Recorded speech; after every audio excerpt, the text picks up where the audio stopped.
Students पंचम श्रेणी गणित क्लास को आपण मानकु स्वागत। आज हमें पढ़िबा पंचम श्रेणी गणितर प्रथम पाठटीर नाम है कोण और कोणर माप। ताहले स्टूडेंट्स आमे कोण क्या कहवा दुईटी रश्मिर गोटे जदि साधारण आद्य बिंदु थाए ताहले से उभय रश्मि मिसी कोण सृष्टि करती। एठारे एओ ओ बीओ रश्मि साधारण आद्य बिंदु बी तेणु ए उभय रश्मि गोटे आद्य बिंदु होइथिबारु ए उभय रश्मि मिसी कोण सृष्टि करूछंती। याकू कोण कुहा जाए। आउ कोण को आमे डिग्री कोणर माप को आमे डिग्री एकक रे प्रकाश करिथाउ। कोण केते डिग्री रु केते डिग्री पर्यंत थाए। कोण 0 डिग्री रु आरंभ करी 180 डिग्री पर्यंत होई थाए स्टूडेंट्स। ताहेले कोणर संज्ञा कोण दुईटी भिन्न भिन्न रश्मिर जदि गोटे साधारण आद्य बिंदु थाए से उभय रश्मि मिसी कोण सृष्टि करिथांती।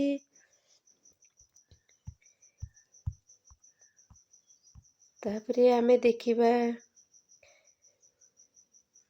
आम परिवेश रे आमे रेखाखंड वक्ररेखा सरल रेखा इत्यादि देखि थाउ स्टूडेंट्स। सरल रेखा कोण सरल रेखा हैला जेउ रेखा उभय पटरे अनति दूर पर्यंत वर्धित होइछि आमे ताको सरल रेखा कहबा। वक्र रेखा काहाको कहबा जेउ रेखा सीधा नाही ताको आमे वक्र रेखा कहबा। यह एक वक्र रेखा यह एक सरल रेखा। रेखाखंड कोण रेखाखंड हेउछि सरल रेखार एक अंश। यह हेउछि रेखाखंड। रश्मि कोण रश्मि गोटे आद्य बिंदु विशिष्ट एक रेखाखंड रेखा जहाँ अन्य पटे अनति दूर पर्यंत वर्धित होइथाए। ताहले आमे ए चारिटी को बुझी नेला आग को जीवा। एठिरे क ख एक कोण क ख एक रेखाखंड अटे। रेखाखंडर निर्दिष्ट माप थाए किंतु रश्मि और सरल रेखार निर्दिष्ट माप न थाए।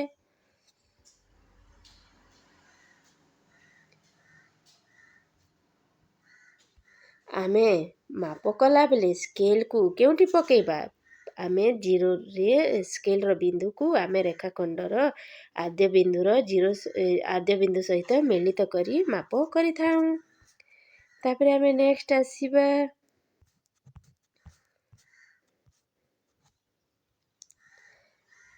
देखिबा स्टूडेंट्स एठारे किछि माछ माने अछंती आउ किछि चढ़ई अछंती। चढ़ई मानक मुहरे एठिरे आउ गोड़रे किछि कोण सृष्टि होइछि ताको आमे देखिबा। एठी देखिबा स्टूडेंट्स कोण सृष्टि होइछि। एठी चढ़ईर गोड़रे कोण सृष्टि होइछि। एठी चढ़ईर गोड़रे कोण सृष्टि होइछि। एठी चढ़ईर ठंटरे कोण सृष्टि होइछि स्टूडेंट्स।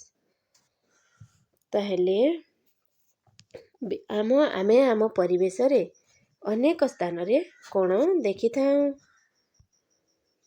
आउ एठी कोण आम आंगुली मानक संधि रे मध्य एठी कोण सृष्टि होइछि।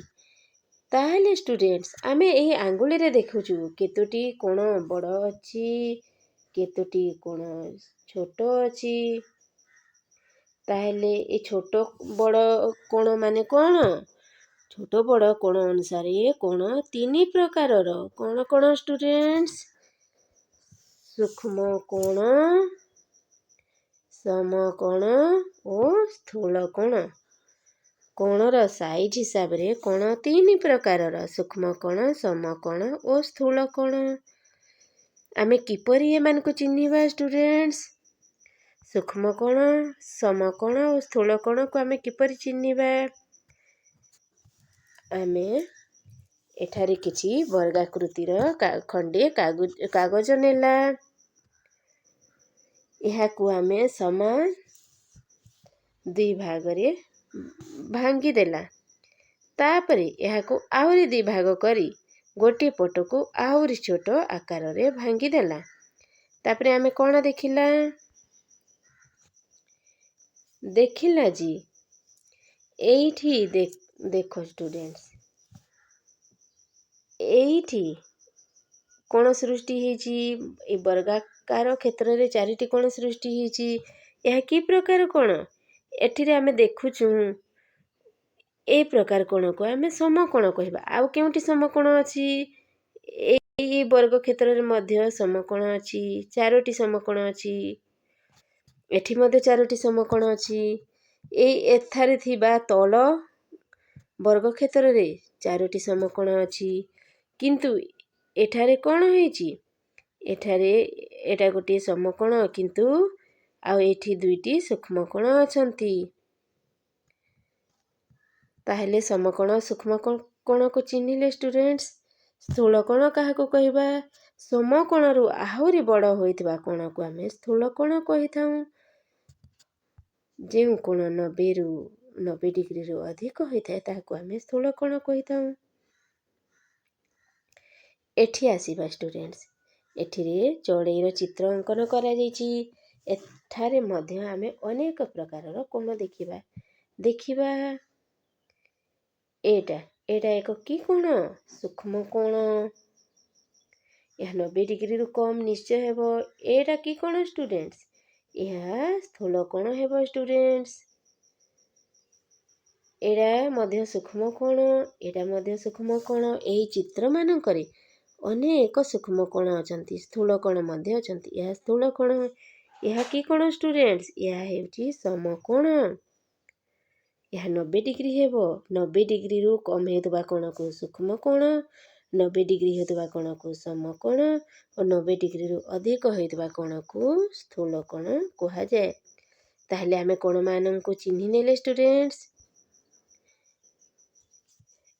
मु तो एबे रेखाखंड रश्मि ओ सरल रेखा मध्य कहिदेली एठारे क ख एक कोण रेखाखंड को आमे नामित करिथाउ क ख एठारे क ख नाम रे रेखाखंडटी नामित होईची यह एक रेखाखंड यार दुईटी प्रांत बिंदु अछि क ओ ख यार दुईटी प्रांत बिंदु किंतु द्वितीय चित्र रे आमे देखुछु गोटे मात्र प्रांत बिंदु अछि अन्य पटरे प्रांत बिंदु नाही अन्य पटरे तीर चिन्ह अछि अर्थात एही रेखाटी अनति दूर पर्यंत गोटे पटरे बढ़ी जाईची एणु यहाकू आमे रश्मि कहबा स्टूडेंट्स आमे परवर्ती चित्र को आसीबा एठारे देखुछु प फ चित्र रे उभय पटरे तीर चिन्ह अछि अर्थात एहा उभय पटरे अनति दूर पर्यंत बढ़ी जाईची एणु आमे यहाकू स्टूडेंट्स सरल रेखा कहिबा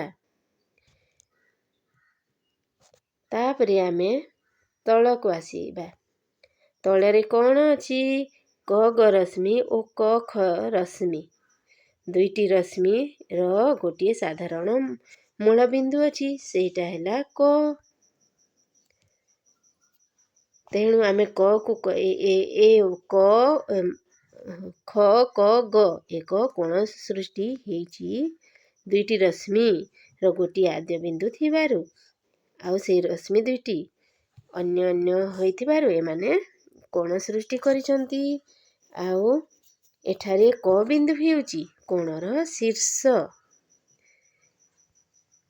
आमे कोण चिन्हि नेले रश्मि रेखाखंड सरल रेखा चिन्हि नेले केउटी कि प्रकार कोण सेटा मध्य चिन्हि नेले आमे एठी आम पाई किछि दिया जाईची आमे चिन्हिबा केउ कोण कि प्रकारर अटे एठारे स्टूडेंट्स प फ ब एक कि प्रकारर कोण भलिया दिसुची स्टूडेंट्स यह कि कोण दिसुची यह दिसुची स्थूल कोण यह कि प्रकार कोण स्टूडेंट्स च छ ज एक कि कोण सूक्ष्म कोण स्टूडेंट्स आउ एटा कि कोण स्टूडेंट्स यह हेउची समकोण आमे नेक्स्ट को आसीबा ताहेले स्टूडेंट्स आशा करूची कोण को आमे माने भल भाबरे बुझी नेले ତାହେଲେ ଷ୍ଟୁଡେଣ୍ଟସ୍ ମୁଁ ତ କହିଲି କୋଣକୁ ଡିଗ୍ରୀ ଏକକରେ ମାପ କରାଯାଏ। ତାହେଲେ ମାପ କେଉଁ ଯନ୍ତ୍ର ଦ୍ୱାରା କରାଯାଏ? ଯେଉଁ ଯନ୍ତ୍ର ଦ୍ୱାରା କୋଣର ମାପ କରାଯାଏ ଆମେ ତାହାକୁ ପ୍ରୋଟ୍ରାକ୍ଟର କହିଥାଉ ଷ୍ଟୁଡେଣ୍ଟସ୍, ବା କୋଣ ମାପକ ଯନ୍ତ୍ର କହିଥାଉ। ତାହେଲେ ଆମ ଇନଷ୍ଟ୍ରୁମେଣ୍ଟ ବକ୍ସରେ ପ୍ରୋଟ୍ରାକ୍ଟର ଅଛି। ଦେଖିବା ଷ୍ଟୁଡେଣ୍ଟସ୍ ପ୍ରୋଟ୍ରାକ୍ଟର କିପରି ଦିଶେ। ଏଇଟା ଷ୍ଟୁଡେଣ୍ଟସ୍, ଏଇଟା କ'ଣ? ଏଇଟା ହେଉଛି ପ୍ରୋଟ୍ରାକ୍ଟର। ଏହା ଆମ କମ୍ପାସ ବକ୍ସରେ ଥାଏ। ଏଥିରେ କ'ଣ ଥାଏ? 0 ଡିଗ୍ରୀରୁ ଆରମ୍ଭ କରି 180 ଡିଗ୍ରୀ ପର୍ଯ୍ୟନ୍ତ ଥାଏ। ଆମକୁ କୋଣ ମାପିବାକୁ ହେଲେ ଆମେ କ'ଣ କରୁ? କୋଣର ଗୋଟିଏ ବାହୁ ସହିତ ଆମେ ପ୍ରୋଟ୍ରାକ୍ଟରକୁ ମିଲେଇ ରଖିଥାଉ ଓ କୋଣର ଶୀର୍ଷ ବିନ୍ଦୁ ପ୍ରୋଟ୍ରାକ୍ଟରର କେନ୍ଦ୍ରବିନ୍ଦୁ ସହିତ ମିଲେଇ ଦେଇଥାଉ। ତାପରେ ଆମେ ଦେଖୁ ଯେ ସେ କୋଣର ଅନ୍ୟ ବାହୁଟି କେଉଁ ଗାରରେ ମିଳୁଛି, ପ୍ରୋଟ୍ରାକ୍ଟର କେଉଁ ଗାରରେ ମିଳୁଛି, ସେହି ହିସାବରେ ଆମେ କୋଣର ମାପ ନିର୍ଦ୍ଧାରିତ କରିଥାଉ। ଆମେ ଏଠି ଦେଖିବା, ଏଠାରେ ଗୋଟିଏ ବୃତ୍ତ ଅଛି। ବୃତ୍ତକୁ କେତେ ଡିଗ୍ରୀ ବୋଲି କୁହାଯାଏ ଷ୍ଟୁଡେଣ୍ଟସ୍? ବୃତ୍ତକୁ 360 ଡିଗ୍ରୀ ବୋଲି କୁହାଯାଏ। ଏଇ ଚିତ୍ରଟା ବୃତ୍ତର ଅଧା ଅଛି। ତାହେଲେ ଏହା କେତେ ଡିଗ୍ରୀ? ଏହାକୁ ଆମେ 180 ଡିଗ୍ରୀ ବୋଲି କହିଥାଉ। ପ୍ରୋଟ୍ରାକ୍ଟରରେ ପକେଇଲେ ଏଠି 0 ରହିଲେ ଏଠି 180 ଡିଗ୍ରୀ ରହିବେ। ତାହେଲେ ଏହା ଅର୍ଦ୍ଧବୃତ୍ତ ଏକ 180 ଡିଗ୍ରୀ ବିଶିଷ୍ଟ କୋଣ। ତାପରେ ଅର୍ଦ୍ଧବୃତ୍ତକୁ ଆମେ ଚଉଠ କରି ଭାଙ୍ଗି ଦେଇଛୁ। ତାହେଲେ ଏଠି କି ପ୍ରକାର କୋଣ ହେଲା? ଏଠି ସମକୋଣ ହେଲା। ଏହା 180 ଡିଗ୍ରୀ ହେଲେ ଏହା ତାର ଅଧା ହେବ। କେତେ ଡିଗ୍ରୀ? 90 ଡିଗ୍ରୀ। ଏଇ ଚିତ୍ରରେ ଆମେ ଦେଖୁଛୁ ଏଇ 90 ଡିଗ୍ରୀର ଚଉଠକୁ ପୁଣି ଭାଙ୍ଗି ଦିଆଯାଇଛି। ତାହେଲେ ଏହା କେତେ ଡିଗ୍ରୀ ହେବ ଷ୍ଟୁଡେଣ୍ଟସ୍? 90ର ଅଧା 45 ଡିଗ୍ରୀ। ତାପରେ ଷ୍ଟୁଡେଣ୍ଟସ୍ ଭାଙ୍ଗି ଦେଲା ପରେ ଏମାନଙ୍କୁ ପୁଣି ଖୋଲି ଦିଆଯାଇଛି। ଖୋଲି ଦେଲା ପରେ ଆମେ ଦେଖୁଛୁ ଯେ ପୁରା ବୃତ୍ତ ତ 360 ଡିଗ୍ରୀ। ଅର୍ଦ୍ଧବୃତ୍ତ ଦେଖ ଷ୍ଟୁଡେଣ୍ଟସ୍ 180 ଡିଗ୍ରୀ। ଅର୍ଦ୍ଧବୃତ୍ତକୁ ଯେତେବେଳେ ସମାନ ଭାଗରେ ଭାଙ୍ଗି ଦିଆଯାଇଛି ସେଇଟା କେତେ ଡିଗ୍ରୀ ହେଇଛି ଷ୍ଟୁଡେଣ୍ଟସ୍? ସେଇଟା ହେଇଛି 90 ଡିଗ୍ରୀ। 90 ଡିଗ୍ରୀକୁ ପୁଣି ଭାଙ୍ଗି ଦିଆଯାଇଛି। ତାହେଲେ ଏଇଟା କେତେ ଡିଗ୍ରୀ ହେଲା ଷ୍ଟୁଡେଣ୍ଟସ୍? 90ର ଅଧା 45 ଡିଗ୍ରୀ। ଆଚ୍ଛା ଷ୍ଟୁଡେଣ୍ଟସ୍, ଏଇଟା ଯଦି 45 ଡିଗ୍ରୀ ହେଲା ତାହେଲେ ଏ ବଡ଼ କୋଣଟା କେତେ ଡିଗ୍ରୀ ହେବ? 180ରୁ 45 ଡିଗ୍ରୀ ମାଇନସ୍ କଲେ କେତେ ରହିଲା? 135 ଡିଗ୍ରୀ। ତାହେଲେ ଷ୍ଟୁଡେଣ୍ଟସ୍ ଏ ବଡ଼ କୋଣଟି 135 ଡିଗ୍ରୀ ହେଲା। ତାହେଲେ ଆମେ ଦେଖିଲେ ଷ୍ଟୁଡେଣ୍ଟସ୍ ଡିଗ୍ରୀରେ କିପରି ପ୍ରକାଶ କରାଯାଏ କୋଣକୁ। ଏଠି ଦେଖିବା ଯେ ପ୍ରଥମେ 0ରୁ 45 ଡିଗ୍ରୀ ଅଛି। ଯଦି କୌଣସି କୋଣ 0ରୁ 45 ଡିଗ୍ରୀ ହୋଇଥାଏ ତାହେଲେ ଆମେ ତାକୁ କି କୋଣ କହିବା? ସ୍ଥୂଳ କୋଣ କହିବା। ଯଦି ଏହା 90 ଡିଗ୍ରୀ ହୋଇଥାଏ ତାହେଲେ ସମକୋଣ କହିବା। ଆଉ 90 ଡିଗ୍ରୀରୁ ବେଶୀ ହୋଇଥାଏ ତାହେଲେ ଆମେ ଏହାକୁ ସ୍ଥୂଳ କୋଣ କହିବା ଷ୍ଟୁଡେଣ୍ଟସ୍।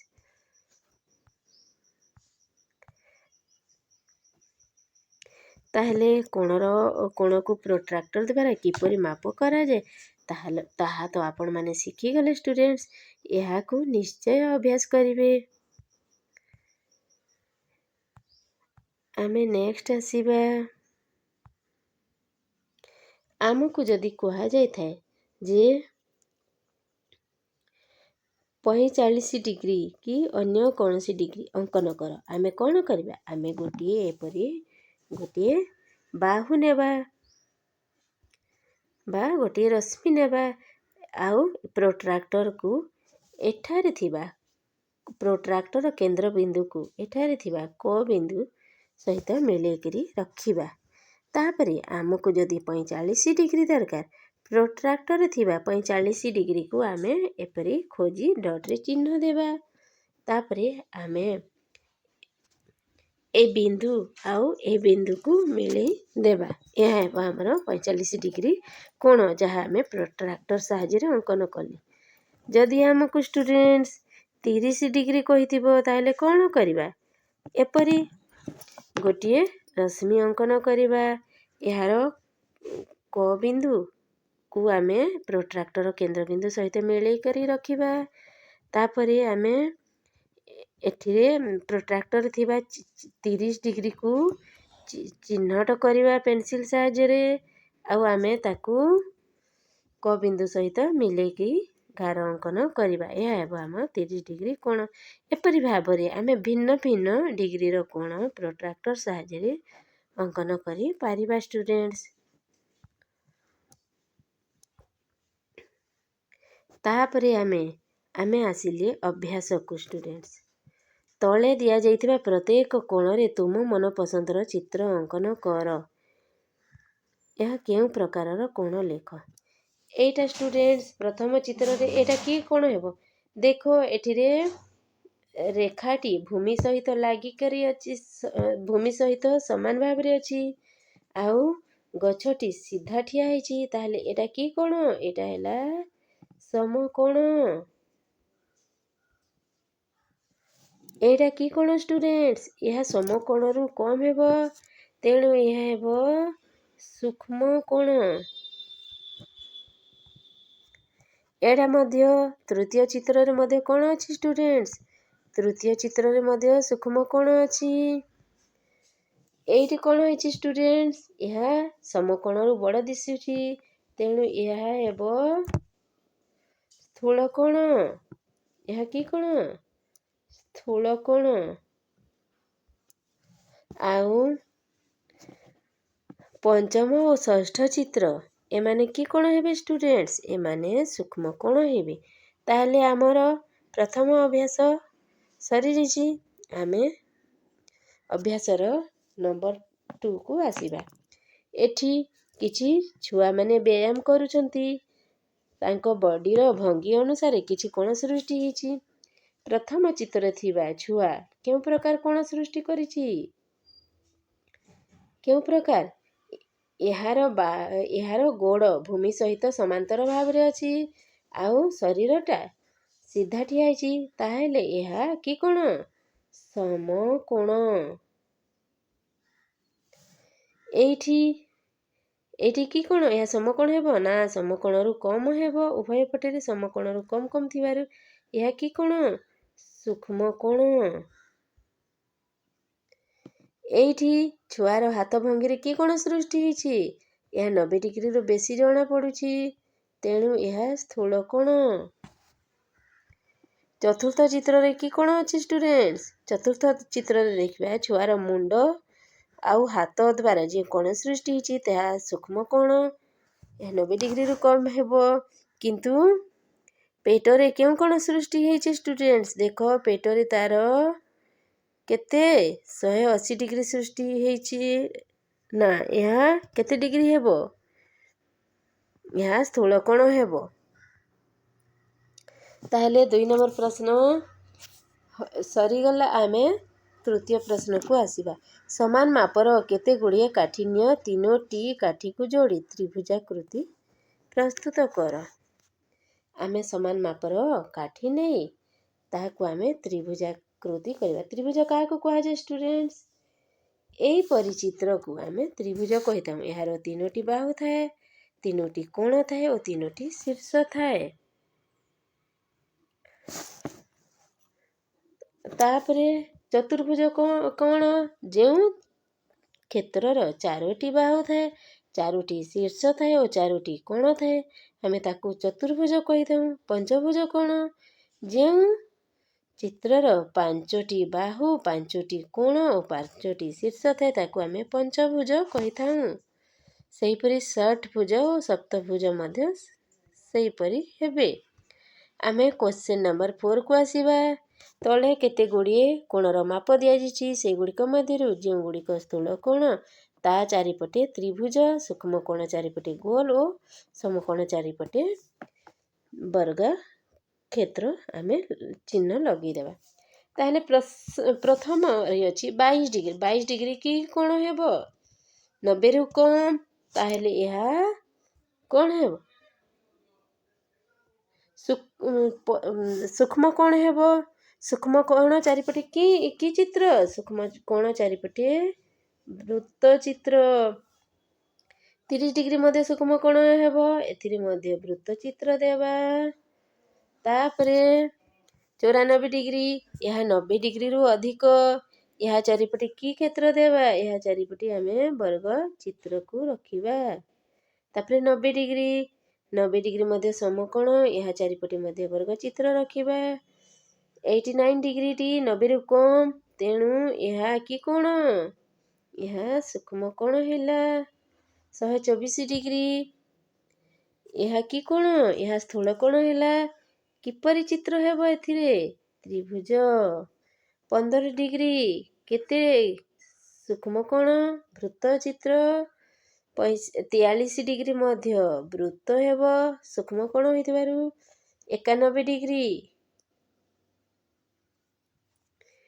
ଏଠି ଷ୍ଟୁଡେଣ୍ଟସ୍ 94 डिग्रीଟା 90ରୁ ଅଧିକ ହୋଇଥିବାରୁ ଏଇଟା କି କୋଣ ହେବା ସ୍ଥୂଳ କୋଣ ହେବ ଏଇଠି ଆମେ ତ୍ରିଭୁଜ ଅଙ୍କନ କରିବା ସ୍ଥୂଳ କୋଣ ଯୋଗୁଁ 91 डिग्री ମଧ୍ୟ ସ୍ଥୂଳ କୋଣ ହେବ 35 डिग्री ସୂକ୍ଷ୍ମ କୋଣ ହେବ ବୃତ୍ତ 45 डिग्री ମଧ୍ୟ ସୂକ୍ଷ୍ମ କୋଣ କିନ୍ତୁ 135 डिग्री କି କୋଣ 135 डिग्रीଟା ସ୍ଥୂଳ କୋଣ ଏହିପରି ଭାବରେ ଆମେ ଚତୁର୍ଥ ନମ୍ବରର ପ୍ରଶ୍ନ ସବୁ ଆଲୋଚନା କରିନେଲେ ଆମେ ନେକ୍ସଟ କ୍ୱେଶ୍ଚନକୁ ଆସିବା ଦିଆଯାଇଥିବା ପ୍ରତ୍ୟେକ ଚିତ୍ରରେ ଥିବା କୋଣ ଗୁଡ଼ିକର ନାମ ଲେଖ ଓ ପ୍ରତ୍ୟେକର ଡାହାଣ ପାଖରେ ତାହା କି ପ୍ରକାର କୋଣ ଲେଖ ଏଠି ଆମେ ଦେଖୁଛୁ 3ଟି ଚିତ୍ର ଦିଆଯାଇଛି ଆମେ ତ କୋଣମାନଙ୍କୁ ଭଲ ଭାବରେ ବୁଝିନେଲେ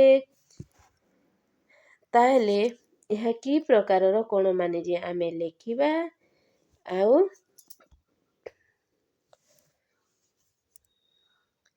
ଡାହାଣ ପାଖରେ ତାହା କି ପ୍ରକାର କୋଣ ଲେଖିବା ଆଉ କୋଣ ଗୁଡ଼ିକର ନାମ ଲେଖା କୋଣ ଗୁଡ଼ିକର ନାମ କ'ଣ ପ୍ରଥମେ ଏ ବଡ଼ କୋଣର ନାମ କ'ଣ କ ଖ ଗ କୋଣ ଏ କୋଣର ନାମ କ'ଣ ହେବ ଏଠିରେ କି କୋଣ ଅଛି ପ୍ରଥମ ଚିତ୍ରରେ ବଡ଼ କୋଣର ନାମ ହେଲା କ ଖ ଗ କୋଣ ଆଉ କେଉଁ କୋଣ ଅଛି କ ଖ ୱ କୋଣ ସେହିପରି ଘ ଖ ୱ କୋଣ ସେହିପରି ଘ ଖ ଗ କୋଣ ଏପରି କୋଣମାନଙ୍କର ନାମ ଲେଖିବେ ଆଉ ସେ କୋଣମାନେ କି ପ୍ରକାର କୋଣ ତାହାକୁ ମଧ୍ୟ ଲେଖିବେ ପଞ୍ଚମ ନମ୍ବରଟି ନିଜେ କରିବେ ବତେଇ ଦିଆଯାଇଛି ତାପରେ ଷଷ୍ଠ ନମ୍ବର ସ୍କେଲ ଓ ପ୍ରୋଟ୍ରାକ୍ଟର ବ୍ୟବହାର କରି 30 डिग्री 45 डिग्री 90 डिग्री ପରିମାଣ ଅଙ୍କନ କର ଏବଂ ସେହି କୋଣ ଗୁଡ଼ିକର ନାମକରଣ କର ଏହାକୁ ମଧ୍ୟ ଷ୍ଟୁଡେଣ୍ଟସ୍ ମୁଁ ବତେଇ ଦେଇଥିଲି ସେହି ହିସାବରେ ନିଜେ କରିନେବେ